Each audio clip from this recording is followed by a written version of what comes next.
आपके घर में अगर कोई बुजुर्ग है या सरकारी अथवा गैर सरकारी सेवाओं से रिटायर हुए हैं या आप खुद सीनियर सिटीजन हैं तो ये वीडियो पूरा ज़रूर देखें।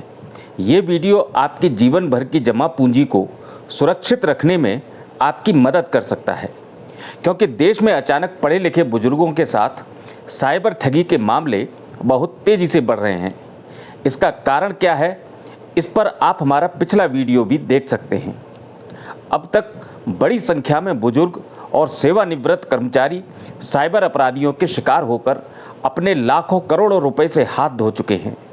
ये मामला इतना संवेदनशील और गंभीर हो गया है कि अब बुजुर्गों को ऑनलाइन ठगी से बचाने के लिए साइबर पुलिस, आरबीआई के अधिकारियों और अन्य वित्तीय एजेंसियों को भी बुजुर्गों के बीच जाना पड़ रहा है, क्योंकि साइबर अपराधियों का नेटवर्क और उनकी टेक्निक इतनी शार्प है कि फ़िलहाल उससे मुकाबले के लिए और उससे बचने के लिए जागरूकता ही एकमात्र कारगर उपाय है।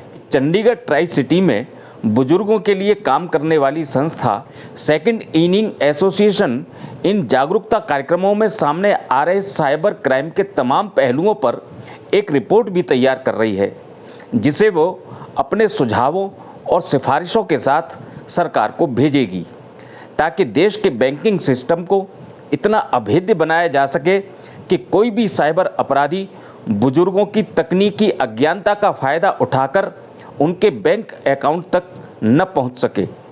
चंडीगढ़ में हुए ऐसे ही एक जागरूकता कार्यक्रम के बाद हमने सेकंड इनिंग एसोसिएशन के प्रमुख आर.के. गर्ग से बात की तो कई महत्वपूर्ण जानकारियां सामने आई।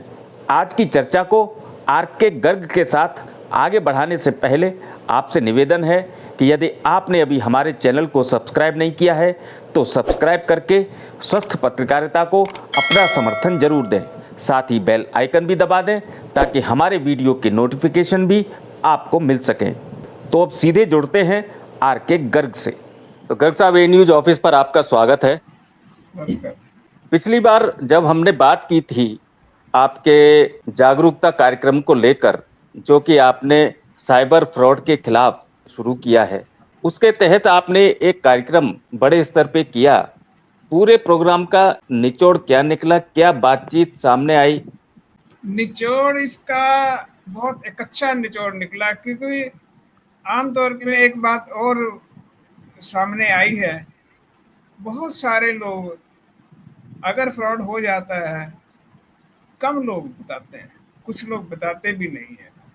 कुछ हाँ, लोग चूंकि वो दरअसल पढ़े लिखे लोग होते हैं तो फिर उनको लगता है कि अगर हम किसी को बताएंगे तो ऐसा लगेगा कि मतलब हम पढ़े लिखे होकर भी हम बेवकूफ बन गए, हमको किसी ने ठग लिया, हम दुनिया को ज्ञान देते फिरते हैं। और लेकिन अगर जब हम लोगों को बताएंगे कि हमारे साथ ऐसा हो गया तो वो एक शर्म सी महसूस होती है। तो बहुत से लोग इस वजह से अपने साथ हुई घटना को छिपा जाते हैं। बिल्कुल ये बात भी सही है, लेकिन दूसरा एक बात और उभर के सामने आई है कि जो उस दिन ये शनिवार को ये प्रोग्राम हुआ और बहुत तादाद में लोग पहुंचे हैं, सबके चेहरे पे एक चिंता थी। सबके चेहरे पे ये एक प्रभाव नजर आ रहा था कि ये जो डिजिटल अरेस्ट है या साइबर फ्रॉड है, ये किसी के साथ भी हो सकता है, हमारे साथ भी हो सकता है। आमतौर पे देखा आ गया है कि दूसरे के साथ कुछ हो रहा है, हम कहते हैं चलो ठीक है, हमें क्या है उसका होना। लेकिन वहां पे मुझे ये बात खास तौर पे नजर आई कि हर एक आदमी के दिमाग में ये सोच सी फिक्र थी कि शायद कभी हमारे साथ भी ये ना हो जाए। और जो डिजिटल अरेस्ट के केसेस हुए हैं, जो साइबर फ्रॉड के जो केसेस हुए हैं, उसमें कई बार मध्य वर्ग के लोग, मध्य वर्ग के छोटे छोटे लोग जिनको पेंशन की दरकार होती है, जिनको पीएफ का पैसा लेना है, जिनको एलआईसी का पैसा लेना है, उस तरह के लोग भी फंसे हैं।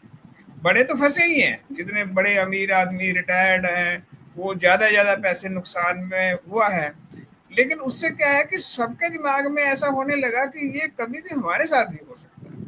मतलब चाहे मध्यम वर्गीय हो चाहे उच्च वर्गीय हो, बुजुर्ग जो भी है वो डरा हुआ है कि ये घटनाएं कहीं हमारे साथ भी ना हो जाएं। हमारे साथ भी ना हो जाए तो हम क्या करेंगे जब ये कुछ नहीं। इसलिए शायद जब लोगों को पता लगा कि इस तरीके का कोई साइबर फ्रॉड के खिलाफ अवेयरनेस प्रोग्राम हो रहा है, चंडीगढ़ ट्राई सिटी से बुजुर्ग बड़ी संख्या में ये जानने के लिए वहां पहुंचे कि अगर हमारे साथ ये इस तरीके की घटना हो जाए तो हम कैसे अपना बचाव करें।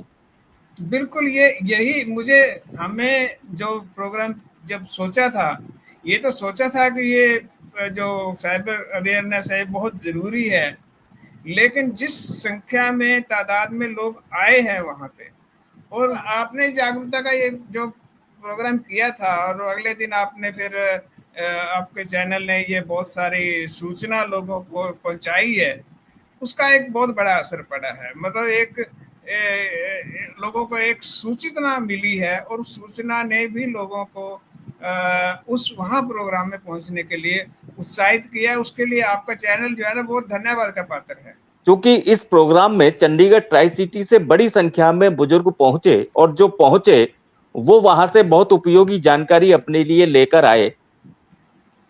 लेकिन बहुत से बुजुर्ग ऐसे हैं अभी भी जो शायद इस प्रोग्राम में नहीं जा पाए होंगे, और चूंकि ये वीडियो केवल चंडीगढ़ ट्राई सिटी में नहीं बल्कि देश भर के दूसरे शहरों में भी देखा जाएगा, तो मैं चाहता हूं कि आप उस प्रोग्राम से जो भी कुछ बुजुर्गों के लिए टिप्स लेकर आए हैं कि वो किस तरीके से अपने आप को साइबर ठगों से महफूज रखें, तो वो जो टिप्स हैं उनको अगर आप यहाँ पर एक एक करके बता दें तो जो बुजुर्ग इस प्रोग्राम में नहीं जा पाए उनकी बड़ी मदद हो पाएगी। देखिए, इसमें ये प्रोग्राम 2-3 भाग में था। जैसे सबसे पहले मैं साइबर पुलिस के जो जवान और जो वहाँ पे जो इंस्पेक्टर साहब आए थे, मिसिज रिजवी वहाँ पे आए थे, इंस्पेक्टर एरम साहब रिजवी। इरम रिजवी साहब आए थे। तो उन्होंने बड़ी साधारण भाषा में सबको ये समझाया कि पहली बात तो आपको डरना नहीं है, आप किसी चीज़ के दोषी नहीं हो, आपने कोई गलत काम नहीं किया हुआ। आप ये समझ के डर जाओ कि आपने कोई गलत काम किया है, वो आपको बोलता है कि आपका बेटा फलां जगह में फंस गया है या आपका मोबाइल फलानी जगह उसमें फंस गया, काम में फंस गया और आपको सजा हो जाएगी, ये जज साहब बैठे हैं। उनको उन्होंने बार बार ये समझाया कि आपको डरना नहीं है, क्योंकि अगर ठीक बात। आपने कोई गलत काम किया है, ये भी बात उभर के आई कि अगर मान लो आपसे कोई गलती हुई है, किसी भी तरह की गलती हुई है, उसके जी। के लिए जो सरकार के अधिकारी हैं, जो सरकार के विभाग हैं, वो अपने लीगल तरीके से आपके खिलाफ एक्शन लेंगे। और वो सारे जो एक्शन लेने वाले लोग हैं वो असली में है भी। उसने खुद ही कहा कि अगर मैं आपको दोषी पाती हूँ, आपके खिलाफ मैं अगर कोई कार्रवाई करती हूँ, तो मैं असली हूँ, मैं नकली नहीं हूँ, मैं कहीं दूर रिमोट में नहीं बैठी हुई। तो नहीं, सामने हो असली नकली का भेद कैसे होगा? आदमी फोन पे आवाज सुनकर असली नकली का नहीं नहीं अंदाजा नहीं कैसे लगाएगा? नहीं, वही तो इसने कहा कि आप इस चीज से मत डरिए, क्योंकि सरकार जो कार्रवाई करती है, सरकार कभी लैंडलाइन से फोन नहीं करती, सरकार कभी मोबाइल से फोन नहीं करती। अगर आप दोषी हैं तो आपको नोटिस देती है, वो आपको बुलाती है, वो आपके खिलाफ मुकदमा करेगी तो आपको वो थाने में बुलाएगी, वो आपके घर पे मतलब असली आपको पुलिस जो होगी, असली पुलिस जो होगी वो आपको जो भी कार्रवाई करनी होगी वो कार्रवाई रिटेन में करेगी, लिखित में करेगी। फोन पर वर्बली बातचीत कुछ नहीं होगी। बिल्कुल नहीं करेगी, और दूसरे सामने आके करेगी। क्योंकि जब कोई पुलिस का आदमी आपको सम्मन देने आएगा, आपको बातचीत करेगा, आपको लेटर देने आएगा, आपको ठीक पुलिस बात। स्टेशन में बुलाएगा, तो वो आपके सामने बैठ के करेगी। वो पुलिस वाले जो होते हैं वो सामने बैठे होते हैं आपके, तो आपको पता होता है कि ये फलाना आदमी है, उसका यूनिफॉर्म डाल लिया, उसका नाम लिखा हुआ है, वो एक थाने में बैठा हुआ है। यानी कि समझाने का मतलब उनका ये था कि सरकार कभी भी इस तरह से रिमोट में काम नहीं करती कि बॉम्बे बैठा हुआ कोई आदमी आपको आके बुलाएगा, आपसे धमकी देगा, आपको ये करेगा वो करेगा, ऐसा सरकार कभी नहीं करती। सरकार ने अगर ठीक है। गिरफ्तार करना है तो सामने आके गिरफ्तार करे। तो इसलिए ये डर निकाल दीजिए कि आपने कोई गलती करी है और कोई दूर बैठा जज, दूर बैठा कोई अधिकारी या दूर बैठा कोई और व्यक्ति आपको अरेस्ट कर सकता है, आपको धमका सकता है। सरकार इस तरह से काम नहीं करती, ये बात ऊपर के सामने आई। मतलब डिजिटल अरेस्ट जैसा कोई भी प्रावधान भारतीय कानून में नहीं है। डिजिटल अरेस्ट जैसा भी नहीं, बल्कि कोई भी रिमोट वाला काम नहीं है। कभी भी आज तक किसी ने भी ये सुना है कि किसी इनकम टैक्स वाले ने बॉम्बे से, कोयम्बटूर से, मद्रास से आपको फोन किया हो, देखो जी आप पकड़े गए हैं, आपका ये जुर्माना लगेगा, वो कभी भी नहीं करेगी। क्योंकि उनका ज्यूरिसडिक्शन होता है, पुलिस स्टेशन का ज्यूरिसडिक्शन होता है, इनकम टैक्स का ज्यूरिसडिक्शन होता है, सीबीआई का ज्यूरिसडिक्शन होता है, जुडिशियल मैजिस्ट्रेट का, जज का ज्यूरिसडिक्शन होता है। सुप्रीम कोर्ट ऐसे थोड़े ही कोई मुझे बुला लेगा, हाई कोर्ट मुझे ठीक ऐसे बात थोड़ी है। बुला लेगा कोई। अगर कोई बुलाएगा भी, उसके लिए एक प्रक्रिया है, ठीक बात। उसके लिए प्रक्रिया है, वो प्रक्रिया फिजिकल होती है, डिजिटल नहीं। फिजिकल और रिटन में। रिटर्न में होती है, फिजिकल होती है, सामने आदमी व्यक्तिगत आया हुआ होता है, आपको सारा कागज देता है, वो पढ़ सकते हो आप। हमारा डेमोक्रेटिक लोकतंत्र है, यहाँ पे हर एक आदमी को अधिकार है। तो किसी को ऐसे नहीं कोई कि थाने से बैठा हुआ आदमी फोन कर दे कि लो जी आपका तो ये गलती हो गई और आपके बेटे को अरेस्ट करने हम जा रहे हैं, ऐसा नहीं होता है। ये चीज उभर के सामने आई। ठीक। दूसरी चीज ऊपर के सामने ये आई है, ये भी बात आई है कि हमारा जो पुलिस तंत्र है, साइबर का जो, खासकर साइबर में केसेस बहुत ज्यादा बढ़ रहे हैं, ट्रिमेंडस बहुत बढ़ रहे हैं। उसी हिसाब से हमारा इंफ्रास्ट्रक्चर तैयार है। हालांकि सरकार बहुत डेवलपमेंट कर रही है, बहुत सारा कुछ करने की कोशिश कर रही है, लेकिन फिर भी हमारा जो तंत्र है वो उतना तैयार जितना फ्रॉड से तैयार है। हमारे तंत्र के पास जो टेक्नोलॉजी है वो उतनी मॉडर्न नहीं है जितनी फ्रॉड करने वालों के पास है। मतलब अब अभी स्थितियां अपने यहाँ साइबर पुलिस के इंफ्रास्ट्रक्चर की ऐसी हैं कि अभी पूरी तरीके से उनके भरोसे नहीं रहा जा सकता, और साइबर क्राइम से बचने के लिए जागरूकता ही एक फिलहाल उपाय है।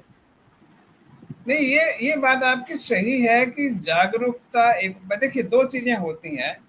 एक होता है उसको होने से रोकना, एक होता है होने के बाद उसके ऊपर कार्रवाई करना। देखिए ये एक नई नई बीमारी शुरू हुई है, ठीक है, हो सकता है आगे सरकार कुछ करे या आधुनिक मशीनें, आधुनिक सॉफ्टवेयर, आधुनिक डिजिटल चीजें प्रोवाइड करे, लेकिन हाँ, ये वो धीरे धीरे होगा, धीरे धीरे होगा, क्योंकि एक साइबर नई जो फ्रॉड चुनौती सामने आई है।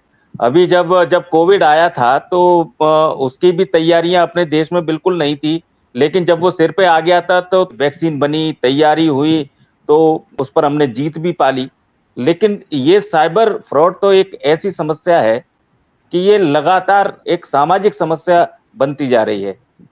ये देखिए मैं आपको ये कह रहा हूँ कि जिस तरह से हमने कोविड के ऊपर जीत पाई है, जीत हम इसके ऊपर भी पाएंगे। लेकिन इसमें यहाँ के सवाल ये होता है, जैसे कोविड एकदम से आया और लोगों को कितना पहली वाली में बहुत नुकसान पहुंचाया उसने, इसी तरह से ये जो साइबर फ्रॉड की महामारी है, ये महामारी बहुत तेजी से आ रही है, बढ़ती जा रही है। हमारा जो सिस्टम है, जो जैसे मैं अक्सर ये बात कहता हूँ, जो चोर होता है वो बहुत होशियार होता है, वो चोरी करके निकल लेता है, उसके बाद कानून आता है, कानून उस चीज को कवर करने की कोशिश करता है, उसको पकड़ने की कोशिश करता है, और देर सवेर वो उसको पकड़ के सजा देता है, वो टाइम लगता है। तो यहाँ भी यही बात है कि साइबर फ्रॉड जो हो रहे हैं बहुत तेजी से हो रहे हैं। सरकार अभी तक इस चीज के लिए तैयार नहीं है, लेकिन वो मुझे ऐसा लगता है कि सरकार तक भी ये आवाज पहुंचेगी, और सरकार हमारे जो पुलिस पर्सन हैं या दूसरे इंटेलिजेंस के पर्सन हैं, जो फाइनेंशियल लोग हैं, जो उनको सक्षम बनाएगी ताकि इन लोगों से वो डील कर ठीक है। सके। ये बात हुई हमारी साइबर पुलिस की। ठीक। दूसरा सेगमेंट हमारे पास था रिजर्व बैंक ऑफ इंडिया वाला। देखिए जी। आपको सब पता है कि रिजर्व बैंक ऑफ इंडिया सारे बैंकिंग सिस्टम को कंट्रोल करता है इंडिया में। जी। और जो साइबर फ्रॉड होते हैं, डिजिटल फ्रॉड भी होते हैं, जो कुछ भी होते हैं, ये सारे बैंकिंग चैनल के थ्रू। कोई ऐसा नहीं फ्रॉड होता कि कोई आपके घर से या कोई आपकी जेब से या आपकी गाड़ी से पैसे लेके भाग जाए, ऐसा कुछ नहीं है।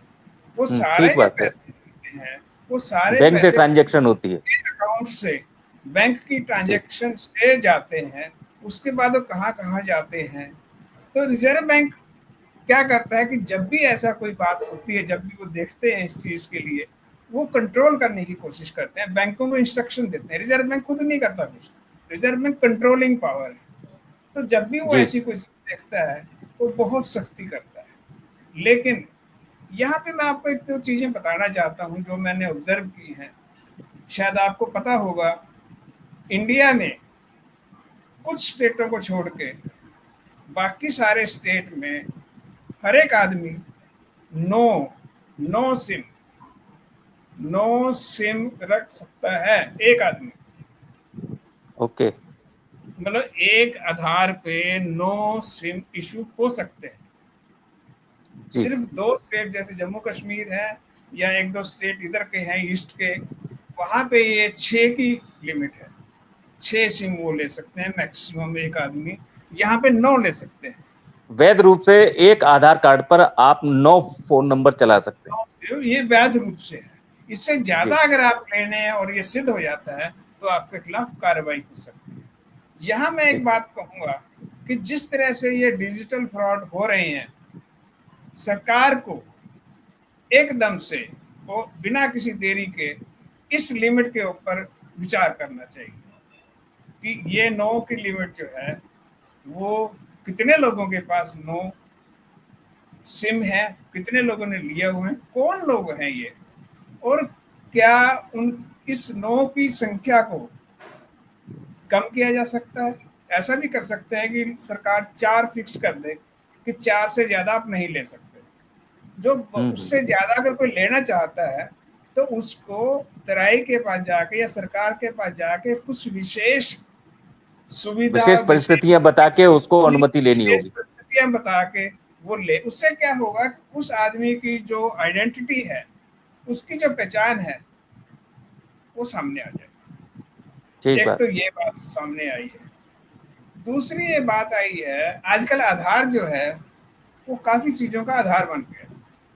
हर जी। एक चीज के लिए आधार चाहिए, आधार चाहिए, आधार के बिना कुछ नहीं बनता। बहुत सारी चीजों में आधार लगने लग गया। लेकिन मैं आपको ये बात दावे से कह सकता हूँ कि आधार बनाना सबसे इजी काम है। आधार में ठीक एड्रेस बात। चेंज करवाना सबसे इजी काम है। आधार में और चेंजेस करवाना बहुत ज्यादा इजी काम है। क्यों? आधार जब इशू होता है उसकी वेरिफिकेशन कोई नहीं होती, वो कागजों के बेस पे बनता है। कागज असली या नकली है उसकी वेरिफिकेशन नहीं होती। अब आप मुझे बताइए कि एक आधार के ऊपर 9 सिम लिख दिए जा सकते हैं। मैंने ये सवाल वहां भी किया कि जब आधार ही नकली है, हाँ फिर ठीक आप बात है, फिर तो फिर पकड़ोगे कैसे उस ठीक। बंदे को? अगर किसी किसी आदमी को अगर 18 सिम चाहिए, उसको 18 नंबर चलाने हैं, तो वो अपने 2 आधार कार्ड भी बना सकता है। वही वही तो देखिए, हमारे बेसिक क्या है। बेसिक हमारे पास दो ही तीन चीजें हैं हमारे पास। एक तो आधार, जिसके ऊपर 9 सिम इशू हो रहे हैं। दूसरा आपका बैंकिंग सिस्टम। अब बैंकिंग सिस्टम में क्या है, जितने ये पैसा ट्रांसफर हो रहा है, ये कहते हैं कि मल्टीपल अकाउंट्स में से चला जाता है। ये भी कहते हैं कि वो उन्होंने बैंक के जो अकाउंट है वो किराए पे लिए हुए हैं, कि पैसा देते हैं उनको 1000-2000 रुपया, उसकी एंट्री मारते हैं, आगे चले जाते हैं। तो वो अकाउंट किसने खुलवाए? वो अकाउंट कैसे खुले? वो बैंकिंग सिस्टम में है ना। ये जो आपने बैंकिंग सिस्टम की बात छेड़ी है, मैं जानना चाहता हूं कि जागरूकता कार्यक्रम में आरबीआई के जो अधिकारी आए थे, वो लोगों के साथ फ्रॉड कैसे हुए ये जानने आए थे, या लोगों को ये बताने आए थे कि बैंकिंग सिस्टम क्या है, और बैंकिंग सिस्टम को समझ के भी आप साइबर ठगों से कैसे बच सकते हैं? देखिए, आरबीआई के जो लोग आए थे, उनकी दोनों चीज़ें थी। वो ये भी जानना चाहते थे कि लोगों के साथ कैसे होता है। वो ये जानते भी हैं कि लोगों के पास कैसे होता है, ठीक कितने बात है, लोगों जानते हैं, अच्छी तरह जानते हैं। सारी रिपोर्ट जाती है। लेकिन उन्होंने ये बात बताई कि आप अपने बैंक का पासवर्ड, आप अपने बैंक का ओटीपी, आप अपने बैंक की डिटेल, आप अपने एटीएम के कार्ड की डिटेल किसी को मत दो, किसी को फेवर मत करो, किसी के साथ पैसे, जो कोई कहता है कि मेरे गलती से आपके अकाउंट में डल गए, पैसे उठाओ, उसे ये साइबर पुलिस ने भी ये बात बताई है कि आप कोई भी अनआइडेंटिफाइड, अनजान व्यक्ति की वीडियो कॉल नहीं उठानी है आपने। अनजान ईमेल पे आया हुआ कोई भी ईमेल नहीं खोलनी है आपको। अनजान आदमी अगर आपको ये कहे कि इस लिंक पे आप क्लिक कर दो तो आपके पैसे आ जाएंगे, तो आपने नहीं करनी है।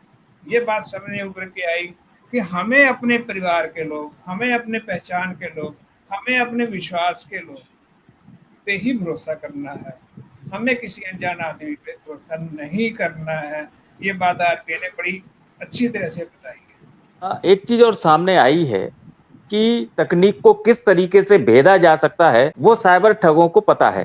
ठीक है, समय की जरूरत है ये भी, ये सब चीजें ऑनलाइन हो, लोगों को बैंकों की लंबी लाइनों में न लगना पड़े। बुजुर्गों की बहुत मदद करता है ये सिस्टम इस मामले में। लेकिन बैंकिंग सिस्टम को पूरा ऑनलाइन करके सबके मोबाइल फोन पर और कंप्यूटर पे उपलब्ध करा देने के बाद अब सारी जिम्मेदारी अकाउंट होल्डर के ऊपर आ गई है कि अब तुम बचो। अब तुमको ये ध्यान रखना है कि हमको ओटीपी किसी के साथ शेयर नहीं करना है। अब तुमको ये ध्यान रखना है कि किसी का वीडियो कॉल नहीं उठाना है।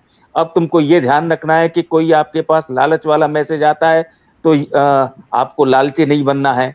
बैंक भी यही कहते हैं कि जी आप ये ना करो, आप ये ना करो। बैंक क्या कर रहे हैं? देखो, यहाँ पे मैं एक बात और साथ में जोड़ना चाहता हूँ। सारा जो फ्रॉड होता है वो मोबाइल और बैंकिंग सिस्टम में होगा। ये बिल्कुल। आपने बहुत अच्छी बात कही कि हर एक काम के लिए आम नागरिक वही जिम्मेवार है, सब चीजों के लिए जिम्मेवार वही है। गलत सबसे ज्यादा बुजुर्ग साइबर बिल्कुल ठगों के शिकार इसलिए हो रहे हैं क्योंकि बुजुर्ग जो है वो तकनीकी रूप से इतने समृद्ध नहीं है, तकनीकी ज्ञान उनको नहीं है, और वो इस बैंकिंग सिस्टम जो ये ऑनलाइन सब कुछ उपलब्ध करा दिया गया, वो उसके शिकार हो जा रहे हैं। बिल्कुल। लेकिन यहाँ एक बात और समझनी चाहिए हमें, जो और ये जिम्मेदारी भी अब उनकी है। अब उनको अब आप भी जागरूक करते फिर रहे हैं, हम भी जागरूक करने की कोशिश कर रहे हैं, साइबर पुलिस भी जागरूक करने की कोशिश कर रही है, आरबीआई वाले खुद जागरूक करने की कोशिश कर रहे हैं कि भाई अकाउंट होल्डर अब जो सचेत रहें, सतर्क रहें। क्या लेकिन बैंकिंग लेकिन सिस्टम के अंदर नहीं, कुछ नहीं हो सकता? नहीं नहीं, देखिए, ये सारे सचेत करते फिर रहे हैं। लेकिन एक बात मैंने अभी आपको कही कि एक आदमी 9 सिम ले सकता है। तराई को कंट्रोल करना चाहिए, क्योंकि सारी मोबाइल कंपनियां तराई के अंडर हैं। मोबाइल से ही सारा क्राइम हो रहा है। तो जब मोबाइल से ये कहते हैं कि कोई भी आदमी सिम जो लेता है उसकी आइडेंटिटी तराई को पता होती है। जब वो लेता है सिम, सारा कुछ डिटेल लेके देता है। तो जब तराई को सारे मोबाइल सिम का पता है कि कौन ले रहा है, ये कौन इसको यूज कर रहा है, कहाँ पे यूज हो रहा है, पुलिस पकड़ लेती है। दूसरा, बैंकिंग सिस्टम के अंदर सारा काम हो रहा है। बैंक किसके हैं? बैंक के पास सारी डिटेल है, अकाउंट है, उनका नंबर है, ईमेल एड्रेस है, उनका आधार है, उनका पैन नंबर है, उनका सब कुछ उनके पास है। सारा पैसा बैंकिंग सिस्टम के हिसाब से जाता है। मुझे ये बताओ कि जो ये अंदाजा ये लगता है कि 100-200 करोड़ रुपए का डेली, हर रोज ये डिजिटल अरेस्ट होता होगा, जो हमें पता लगता है वो सारे देश में हो रहा होगा। जी। तो वो जो 200 करोड़ रुपया या 100 करोड़ रुपया डेली का जो चला जा रहा है, वो आखिर जा कहाँ रहा है? इसकी गंगोत्री कहाँ पे है? ये पैसा जो यहाँ से बिल्कुल। चंडीगढ़ से चला 1 करोड़ रुपया 20 बैंकों के थ्रू घूम गया, साइबर पुलिस को नहीं मिलता पैसा, इधर से उधर चलते चलते चलते चलते ट्रेल बन गई। आखिर उसी बैंकिंग सिस्टम के अंदर वो पैसा तो है, अगर वो पैसा उस बैंकिंग सिस्टम से बाहर निकला तो वो कैसे निकला, ये सवाल पैदा होता बिल्कुल, बिल्कुल, है। किस ये एक बड़ा सवाल है, क्योंकि अगर आप अपने बैंक अकाउंट में आज किसी से 4 लाख 5 लाख रुपए मंगाते हैं, तो बैंक के कान खड़े हो जाते हैं कि इस व्यक्ति के खाते में 5 लाख रुपए आज किसने आज ट्रांसफर किए हैं। और चूंकि वो इनकम टैक्स से भी ये खाते जुड़े हुए हैं, तो इनकम टैक्स वाले वो अलग से अपनी उस पर नजर रखते हैं कि जो किस बैंक अकाउंट के अंदर ये ज्यादा ट्रांजैक्शंस हो रही हैं और कितने की हो रही हैं। तब ये इतनी बड़ी ये संख्या में जब ये फ्रॉड के ट्रांजैक्शन होते हैं, तब इन पर क्या किसी की नजर नहीं जाती कि यार यही बात वहां से उभर के सामने आई है कि जब आधार बनता है तो क्या आधार अथॉरिटी को ये नहीं पता चलता कि ये आधार नकली बन रहा है कि असली बन रहा है? उन्होंने किस बेस पे आधार बनाया? क्या उन्होंने वेरिफिकेशन करी? कुछ नहीं करी। उसकी गलती आम आदमी पे। मोबाइल का सिम खरीदा, मोबाइल कितने सिम किसने खरीदे हैं तराई को सब कुछ पता है, लेकिन गलती का भुगतान कौन करेगा? आम आदमी। बैंकों में सब कुछ पता है, सब बैंकों में पता है। वही तो मैं आपको कह रहा हूँ कि अगर मैं आपको 1 लाख रुपए देता हूँ, जेन्युइन देता हूँ, मुझे आपसे 1 लाख रुपए आपको देना है, मैंने चीज खरीदी है आपसे, मैं 1 लाख रुपए का चेक इशू करता हूँ, बैंक मुझसे पूछता है कि आपने ये चेक इशू किया। लेकिन वहां जो ये करोड़ों रुपया 72 घंटे में या 24 घंटे में या 40 घंटे में निकल जा रहा है एक अकाउंट से, उसके ऊपर बैंक की उनकी नजर नहीं जाती। अब वो ये कहते हैं कि हमें तो डिजिटल में पता नहीं लगता, लेकिन सर ये देखो, जब बैंक अच्छा, बैंक ये कहते हैं कि डिजिटल में उनको पता नहीं चलता। नहीं, जब बैंक से पैसा निकलता है, आपके बैंक में पैसा है, वहां से निकला मेरे बैंक में आया, मेरे बैंक से पैसा निकला बी के खाते में गया, बी के खाते में निकला सी के खाते में गया, है तो बैंकिंग सिस्टम में। जब मेरे अकाउंट में से पैसा निकलेगा तो बैंक मैनेजर को पता नहीं लगता, आपके अकाउंट में पैसा निकलेगा तो पता नहीं लगेगा बैंक मैनेजर को। क्यों नहीं आपसे पूछते वो कि सर आपने क्या किया, ये 10 लाख रुपए पहले भेजे थे, 10 लाख रुपए आप और भेज रहे हो, आप हमारे बैंक को क्यों खाली कर रहे हो, क्या बात हो गई ऐसी? अगर वो 2 मिनट बात कर दे आपके साथ, इतनी देर में फ्रॉड रुक जाता है। कि अगर बैंकिंग सिस्टम अच्छा रहे हमारा, मतलब अलर्ट रहे, बैंकिंग सिस्टम अलर्ट रहे और बैंकिंग सिस्टम ये मॉनिटरिंग करे, सरकार एक बड़ी अच्छी तरह से ये ध्यान कर सकती है कि फलाने ब्रांच में अगर 500 अकाउंट है, 500 में से 300 आदमी तो अपना मध्य वर्ग के हैं, वो तो 10-20-30 हज़ार की ट्रांजेक्शन करते हैं, 100 आदमी ऐसे हैं जो 1 लाख 2 लाख की ट्रांजेक्शन करते हैं, सिर्फ 30 आदमी ऐसे हैं जिनकी 10 5 15 20 लाख की ट्रांजेक्शन होते ही रहती है, क्योंकि उनके कंपनी वगैरह का अकाउंट है। तो जब ये वर्गीकरण हो जाएगा, तो अगर वो 10,000 रुपए के अकाउंट वाला आदमी 2 लाख रुपए किसी को देगा, फिर 2 लाख किसी को देगा, तो यहाँ बैंक को अलर्ट होके एक्शन लेना चाहिए, तब ये रुक सकता है।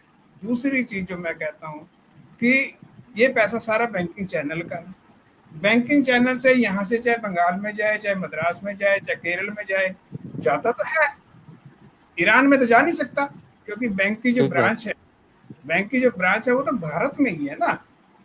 तो भारत के किसी भी शहर में वो पैसा जा रहा है, तो बैंक को ये पता होना चाहिए कि हमारी ट्रांजैक्शन कैसे ट्रैवल कर रही है। मैं एक चीज और कहता हूँ गर्ग साहब, कि बैंकों में जो ये खाते खुलते हैं, एक चीज यहां पर भी एक ये की जा सकती है कि जो बुजुर्ग लोग हैं, 60 साल से ऊपर के जो लोग हैं, उनके जब बैंक खाते खुलते हैं या उनके जो बैंक खाते चले आ रहे हैं, उनकी डेट ऑफ बर्थ भी वहां पर बैंक के अंदर लिखी होती है। कोई भी अकाउंट होल्डर जब 60 साल का हो जाए तो उसके अकाउंट को सीनियर सिटीजन अकाउंट में तब्दील कर दिया जाए और सीनियर सिटीजन्स के अकाउंट को एक आइडेंटिफाई करने के लिए कोई एक अलग से एक श्रेणी बना दी जाए और फिर बैंक अगर सीनियर सिटीजन्स के अकाउंट से होने वाली ट्रांजैक्शंस पर मॉनिटरिंग रखे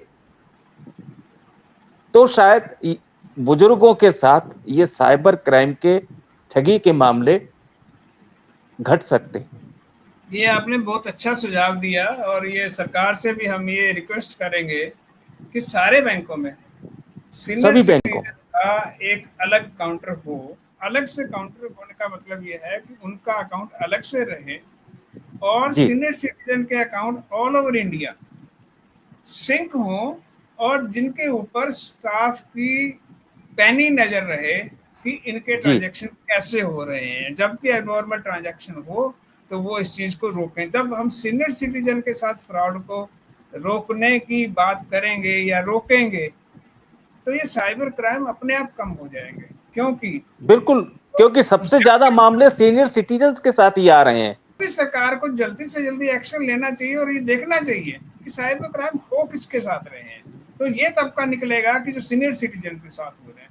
तो आप सीनियर बिल्कुल सिटीजन को जो आपने सजेस्ट किया बड़ा अच्छा सुझाव है। ये सीनियर सिटीजन्स के अकाउंट में कोई बड़ी बात नहीं है कि सीनियर सिटीजन का अलग से बैंक भी बन जाए कोई ऐसा कि जो सीनियर बिल्कुल सिटीजन को ही डील करे।